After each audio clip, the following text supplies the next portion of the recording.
good information to be found in there, but don't just read it, study it, know it. Because if you don't know what you stand for, you don't know what to vote for. Number 2, demand that our leaders return to the foundational principles this country was built on. Some of these include restoring state sovereignty. There's a reason the states are vested the powers not given to the federal government, because they can handle it better. Restore the gold and silver standard to the dollar so it is worth something. And abolish federal bureaucracies that exceed the constitutional authority of the federal government. Third thing, take peaceful action. Use your voice, use your vote, use your pen.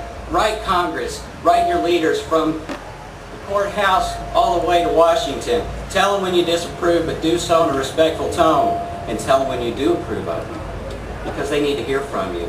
Because every day, there's a guy in their office called a lobbyist. And every day, they're hitting them. And if they don't hear from you, they don't know what you want, they're going to be heavily influenced. So they need to hear from you. They need to know what you want. Number 4, vote based on principle. Don't vote against Obama. Don't vote against his principles. Vote for your principles. Because if you vote the man out of the White House without voting his principles out of the White House, you have accomplished nothing. Don't vote straight ticket. Keep your own party in check. I love the Republican Party. Good people. But you got some rhinos in there. You need to play a rhino season. Search these guys out. Run them out of the party. They don't belong there.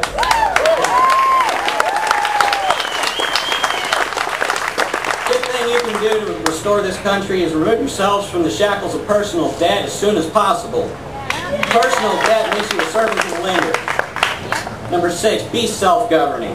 Take responsibility for your own destiny. Take responsibility. Men, man up. Take responsibility for your families and raise your children. Support a candidate. Money, time, and sweat. Pray for your leaders and defend your views and religious beliefs in honorable manners. Never give up. And most importantly, give God the credit for your success. Acknowledge where our blessings and our liberties come from, we are in danger of losing them all. Thank you.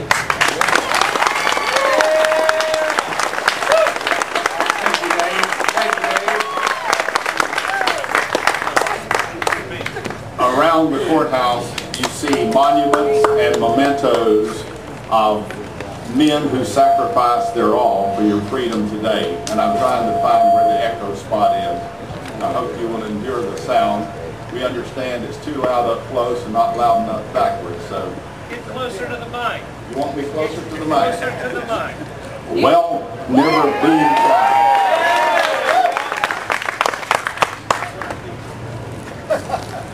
I can get close to most anything. As you notice these markers and so forth, I want to take a moment to honor the men and women in our military service and the veterans. So we're going to have some specific music for you to enjoy. Now when you hear the music from your particular branch of service, stand up, wave, let them know that you serve.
an engineer and entrepreneur with a medical degree from Duke University.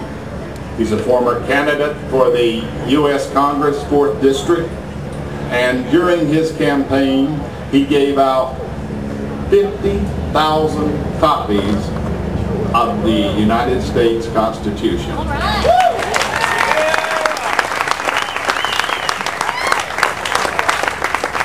In the event you don't have your own copy, you can check over here at the end booth and they'll have some for you.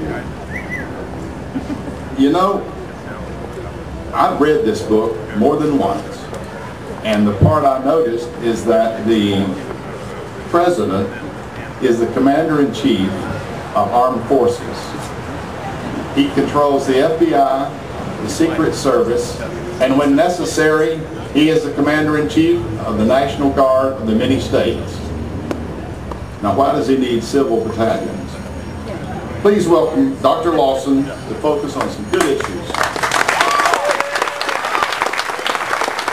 Thank you very much.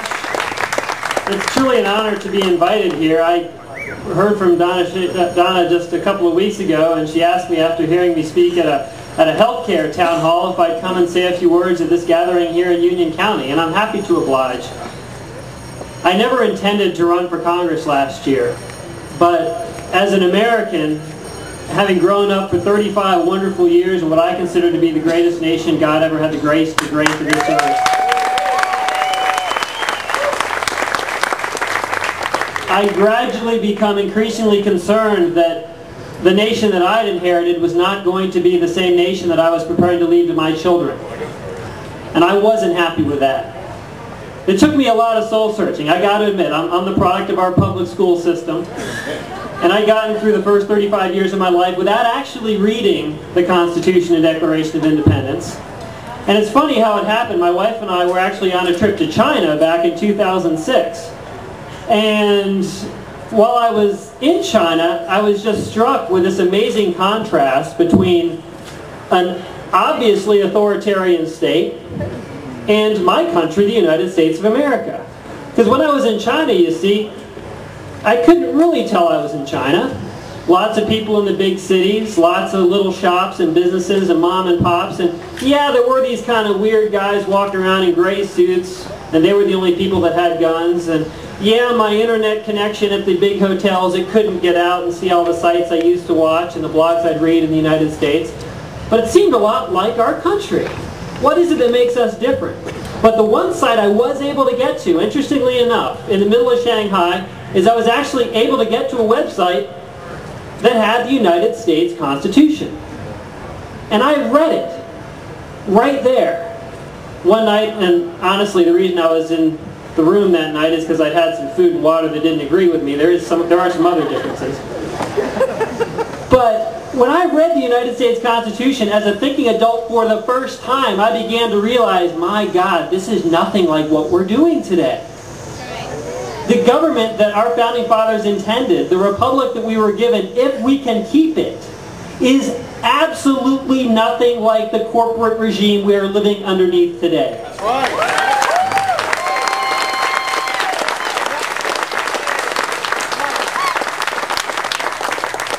And I reached that conclusion, and it was a strong enough conclusion for me to put my life on hold for a year and run around on a quixotic mission to give out 50,000 copies of our founding